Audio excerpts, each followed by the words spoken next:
We've talked a lot about real estate prices in our country. Obviously, Canada's biggest cities, not the best places to get deals on homes. So why not go to Sicily, Italy, where homes are being sold for $1. Here we go, beautiful Sicily. They have panoramic views of the Mediterranean, located on a patch of land dubbed Earthly Paradise. What's the catch? Okay, so the catch is that within the first 3 years, you have to invest $17,000 in fixing up the homes. So not really a catch at all. But the area is struggling. So the town of Sambuca is where the homes are located. Name. Yes, awesome name.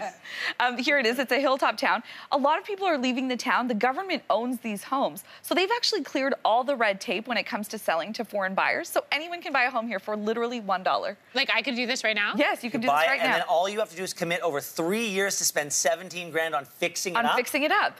What a really good deal. We need to go to commercial. Yeah, we got to talk to the executives here. This sounds like a TV show waiting to happen. Yes, if you buy it and have it as a summer place, then you can Airbnb it out, and we can all go stay there. Absolutely. That's, I mean, done. Here, you should get your phone out. Okay, yeah, so now we have our vacation and financial futures all There we worked go. out. Yes, we'll all make money, yes. This has been It's fantastic. a fail-safe plan. How could we lose?